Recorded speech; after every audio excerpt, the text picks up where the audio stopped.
Hello, today I'm going to work with Kit 1, which is chalk paint. I'll start by using this color to create a background, and later I'll sponge on cardboard with fabric. The jars are upside down for two reasons. First, it helps me quickly identify the colors since I can see them immediately, and second, it prevents air from entering and drying out the paints, preserving them longer. I shake the chalk paint, take out a portion, immediately close the jar, and apply it either with a sponge or a brush. This time, I'm going to use a bristle brush, applying in crisscross strokes in various directions, taking care not to leave edges or streaks, and sealing the cardboard with fabric.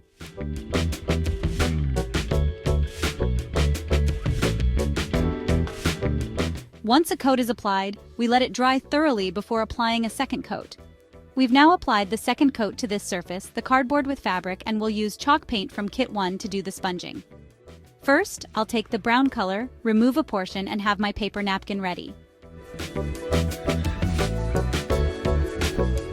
At this point, I'll use a stencil consisting of two acetates. I'll begin with the more open butterfly acetate. I position it and with a round bristle brush load just the tip, working it into the bristles. I offload the excess because to create the sponging effect, I need the colors to appear faded. I start gently working along the edges of the butterfly stencil in circular motions. I follow the edges, occasionally moving in and out, entering deeper areas. I check, and it leaves me with a sponging effect, a shadow. This technique allows me to create both shadows and highlights with just one color for this decoration. The shadows are more intense around the edges and corners of the butterfly, let's call it that, and softer as I move into the center. Similarly, the caterpillar part is more loaded with color, meaning a more intense shade. It's better to work gradually, adding more color as needed. I check the progress and it's already marked. I intensify certain areas while leaving some spots without color to provide light. Once satisfied with this result, I'll take the blue color, shake it, remove a portion, and without rinsing my brush, keeping a little brown on it, I continue working.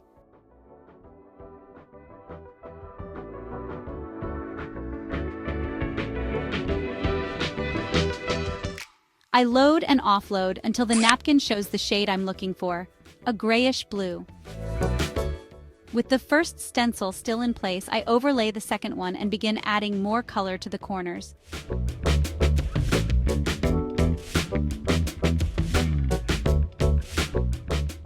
As I work towards the wings of the butterfly, the color softens. I check the result. The brush is well offloaded to prevent paint from seeping under the stencil. This technique automatically creates highlights and shadows. I continue loading, incorporating, and offloading the paint. If the stencil moves, it must be repositioned. After removing it, I'll move on to the letters. I take the brown color again and offload. I've already marked the letters, so now I'll slightly shift the stencil to the right and upward to create a shadow effect.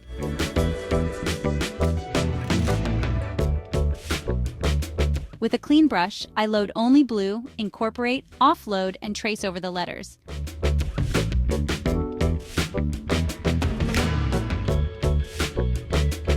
This brush needs to be very offloaded to avoid excess paint seeping under the stencil. I love this project because it's quick, and with little paint, we can achieve a beautiful effect. It would make a great gift. Look how it turned out. I remove the stencil and take another to create the background. The background shouldn't overshadow the main design in terms of importance or color intensity, so we'll do it very gently. In fact, I'll use the thick stencil, and the brush should be very dry with no excess water to avoid seeping.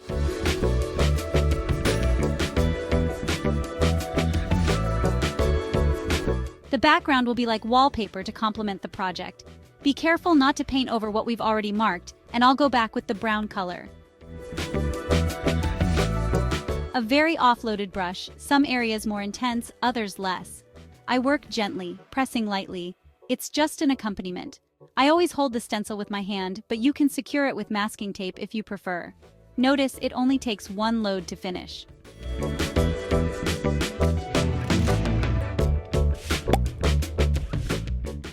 I approach the butterfly without covering it entirely, just a color fade. I check the composition to ensure I'm happy with it.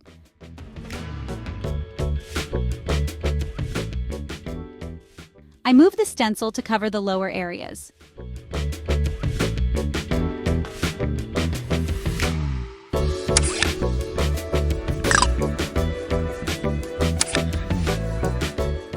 And that's the result.